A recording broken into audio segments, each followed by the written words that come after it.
Voilà, c'est parti. Je ferai ça à peu près tous les quarts d'heure, toutes les 20 minutes. Alors, allons-y maintenant sur le propos, vraiment.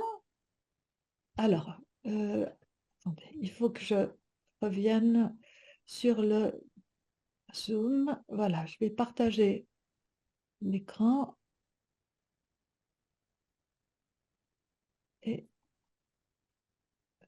Est-ce que c'est bon pour vous? Je vais me mettre en plein écran, hein?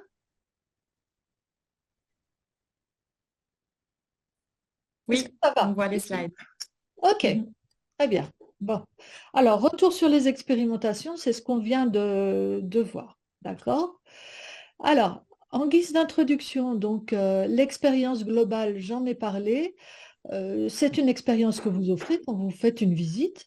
Ce sont des informations pertinentes et calibrées, donc l'aspect information, il est capital. Il faut que ce que vous donnez comme détail, comme renseignement soit crédible, mais il faut aussi qu'il soit sélectionné pour ne pas être trop volumineux, hein, ces informations. Le but, votre objectif, votre responsabilité en tant que guide, c'est de contrer la fatigue qui peut exister quand on suit une visite guidée. Une fatigue qui est liée euh, à la durée, à la mobilité, évidemment, et puis aussi à la concentration que ça nécessite quand on, en tant que visiteur, on suit une visite. D'accord? Favoriser le plaisir aussi, c'est quelque chose d'absolument fondamental. Alors, on va parler des étapes de construction d'une visite. Vous les voyez à l'écran, hein. Euh, à la base de la conception, il y a une ou deux idées.